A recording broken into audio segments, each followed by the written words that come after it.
नमस्कार दोस्तों, आध्यात्म के एक और नए अंक में आपका हार्दिक स्वागत है। दोस्तों, कल हमने श्रीमद् भागवत गीता के 5वें अध्याय के महात्म्य का श्रवण किया, जिसमें भगवान विष्णु के द्वारा श्रीमद् भागवत गीता के 5वें अध्याय के महात्म्य का वर्णन किया गया। उसी क्रम में आज हम श्रीमद् भागवत गीता के 6ठे अध्याय का महात्म्य आपके बीच में प्रस्तुत कर रहे हैं। तो आइए प्रारंभ करते हैं श्रीमद् भागवत गीता के 6ठे अध्याय का महात्म्य। श्रीमद् भागवत गीता के 6ठे अध्याय को प्रारंभ करते हुए भगवान श्री विष्णु माता लक्ष्मी से कहते हैं, हे देवी, अब मैं तुम्हें 6ठे अध्याय का महात्म्य बतलाता हूँ, जिसे सुनने वाले मनुष्यों के लिए मुक्ति आसान हो जाती है। श्री विष्णु कहते हैं, हे लक्ष्मी, गोदावरी नदी के तट पर प्रतिष्ठानपुर अर्थात पैठन नामक एक विशाल नगर है, जहां मैं पिपलेश के नाम से विख्यात होकर रहता हूँ। उस नगर में जनश्रुति नामक एक राजा रहते थे, जो भूमंडल की प्रजा को अत्यंत प्रिय थे तथा उनका प्रताप मार्तंड मंडल के प्रचंड तेज के समान जान पड़ता था। भगवान विष्णु कहते हैं, हे देवी, प्रतिदिन होने वाले उनके यज्ञ के धुएं से नंदनवन के कल्प वृक्ष इस प्रकार काले पड़ गए थे, मानो राजा की असाधारण दानशीलता देखकर वे लज्जित हो गए हों। उनके यज्ञ में प्राप्त पुरोडांश के रसास्वादन में सदा आसक्त होने के कारण देवता लोग कभी प्रतिष्ठानपुर को छोड़कर बाहर नहीं जाते थे। उनके दान के समय छोड़े हुए जल की धारा प्रताप रूपी तेज और यज्ञ के धुओं से पुष्ट होकर मेघ ठीक समय पर वर्षा करते थे। हे देवी, उस राजा के शासनकाल में खेती में होने वाले 6 प्रकार के उपद्रवों के लिए कहीं थोड़ा भी स्थान नहीं मिलता था और अच्छी नीतियों का सर्वत्र प्रचार होता था। वे बावड़ी, कुएं और पोखरे खुदवाने के बहाने मानो प्रतिदिन पृथ्वी के भीतर की निधियों का अवलोकन करते रहते थे। हे देवी, एक समय राजा के दान, तप, यज्ञ और प्रजा पालन से संतुष्ट होकर स्वर्ग के देवता उन्हें वर देने के लिए पृथ्वी लोक पर आए और वे कमल नाल के समान उज्जवल हंसों का रूप धारण कर अपने पंख हिलाते हुए आकाश मार्ग से चलने लगे। उड़ते हुए वे सभी हंस परस्पर बातचीत भी करते जाते थे। उनमें से भद्राशव आदि 2-3 हंस वेग से उड़कर आगे निकल गए। तब पीछे वाले हंसों ने आगे जाने वालों को संबोधित करके कहा। हंसों ने कहा, क्या तुम्हें दिखाई नहीं देता? यह सामने ही पुण्य मूर्ति महाराज जानश्रुति का तेज पुंज अत्यंत स्पष्ट रूप से प्रकाशमान हो रहा है। उस तेज से भस्म होने की आशंका है, अतः हमें सावधान होकर चलना चाहिए। पीछे वाले हंसों के ये वचन सुनकर आगे वाले हंस हंस पड़े और उच्च स्वर से उनकी बातों की अवहेलना करते हुए बोले, अरे भाई, क्या इस राजा जानश्रुति का तेज ब्रह्मवादी महात्मा रैक्व के तेज से भी अधिक तीव्र है?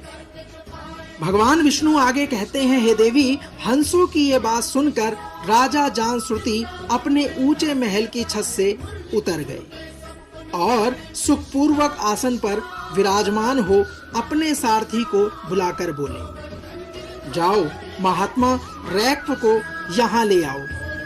राजा का यह अमृत के समान वचन सुनकर मह नामक सारथी प्रसन्नता प्रकट करता हुआ नगर से बाहर निकल गया।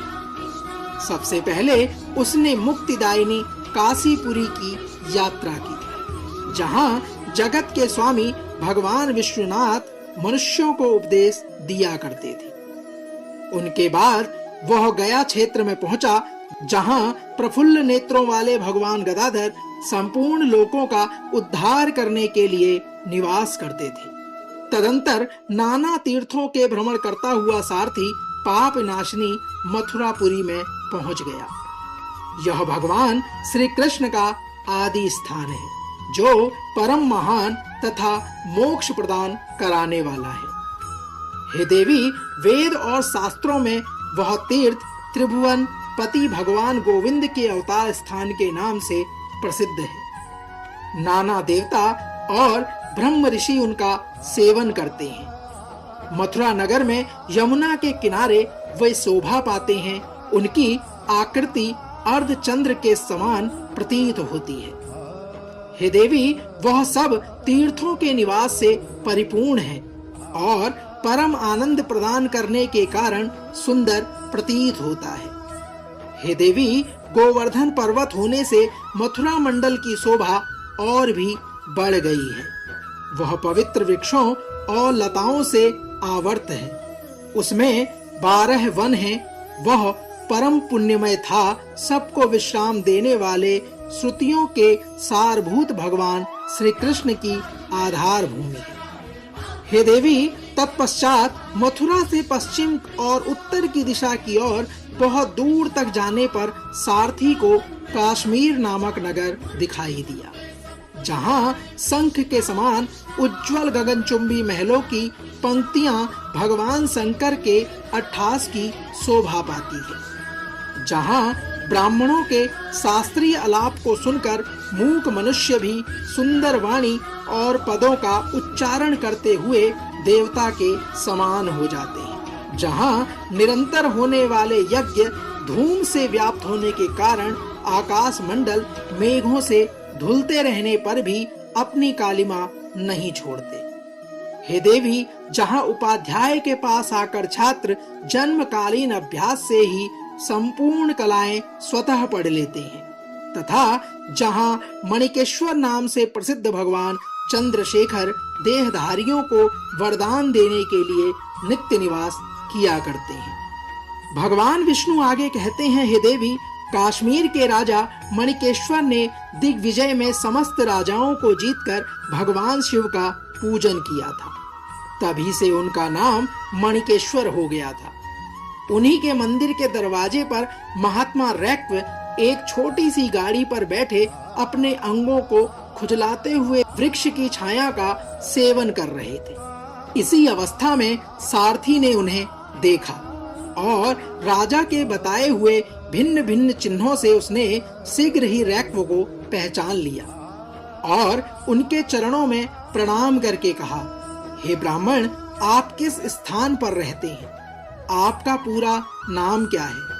आप तो सदा स्वच्छंदन विचरने वाले हैं, फिर यहाँ किस लिए ठहरे हैं? इस समय आपको क्या करने का विचार है? हे देवी, इस प्रकार सारथी के वचन सुनकर परमानंद में निष्काम निमग्न महात्मा रैक्व ने कुछ सोचकर उनसे कहा, हे सारथी, यद्यपि हम पूर्ण काम हैं, हमें किसी वस्तु की आवश्यकता नहीं है, तथापि कोई भी हमारी मनोवृत्ति के अनुसार परिचर्या कर सकता है। रैक्व के हार्दिक अभिप्राय को आदर पूर्वक ग्रहण करके सारथी धीरे से राजा के पास चल दिया। वहां पहुंचकर राजा को प्रणाम करके उसने हाथ जोड़कर सारा समाचार निवेदन किया। उस समय स्वामी के दर्शन से उसके मन में बड़ी प्रसन्नता थी। सारथी के वचन सुनकर राजा के नेत्र आश्चर्य से चकित हो गए और उनके हृदय में रैक्व का सत्कार करने की श्रद्धा जागृत हुई। उन्होंने 2 खच्चरियों से जुती हुई गाड़ी लेकर यात्रा प्रारंभ की। साथ ही वह अपने मोती के हार, अच्छे अच्छे वस्त्र और 1 सहस्त्र गाय भी ले गए। काश्मीर मंडल में महात्मा रैक्व जहाँ रहते थे, उस स्थान पर पहुंचकर राजा ने सारी वस्तुएं उनके आगे निवेदन कर दी और पृथ्वी पर पड़कर साष्टांग प्रणाम किया। देवी, महात्मा रैक्व अत्यंत भक्ति के साथ चरणों में पड़े हुए राजा जान श्रुति पर कुपित हो उठे और बोले, रे शूद्र, तू दुष्ट राजा है, क्या तू मेरा वृत्तांत नहीं जानता? यह खच्चरियों से जुती हुई अपनी ऊंची गाड़ी वापस ले जा। ये वस्त्र, ये मोतियों के हार और ये दूध देने वाली गाय भी स्वयं ही ले जा। इस तरह आज्ञा देकर रैक्व ने राजा के मन में भय उत्पन्न कर दिया। तब राजा ने शाप के भय से महात्मा रैक्व के दोनों चरण पकड़ लिए और भक्ति पूर्वक कहा, हे ब्राह्मण श्रेष्ठ, मुझ पर प्रसन्न होइए। हे भगवान, आप में यह अद्भुत महात्म्य कैसे आया? प्रसन्न होकर कृपया मुझे ठीक ठीक बताने का कष्ट प्रदान करें। भगवान विष्णु आगे कहते हैं, हे देवी, राजा के इस प्रकार वचन कहने पर रैक्व ने कहा, मैं प्रतिदिन श्रीमद् भागवत गीता के 6 अध्याय का जप करता हूँ और इसी से मेरी तेजो राशि देवताओं के लिए भी दुष्ट है। तदंतर परम बुद्धिमान राजा जांश्रुति ने यत्न पूर्वक महात्मा रैक्व से श्रीमद् भागवत गीता के 6 अध्याय का अभ्यास किया। इससे राजा को मोक्ष की प्राप्ति हुई और रैक्व पूर्ववत मोक्षदायक गीता के 6 अध्याय का जप जारी रखते हुए भगवान मणिकेश्वर के समीप आनंद मग्न से रहने लगे। हंस का रूप धारण करके वरदान देने के लिए आए हुए देवता भी विस्मित होकर स्वेच्छानुसार चले गए। दोस्तों, जो मनुष्य सदा इस एक ही अध्याय का जप करता है, वह भी भगवान विष्णु के स्वरूप को प्राप्त होता है। इसमें तनिक भी संदेह नहीं है। दोस्तों, तो यह था श्रीमद् भागवत गीता के 6 अध्याय का महात्म्य। कल श्रीमद् भागवत गीता के 7वें अध्याय के महात्म्य को लेकर एक बार पुनः आपसे होगी मुलाकात। तब तक जय श्री कृष्ण, राधे राधे।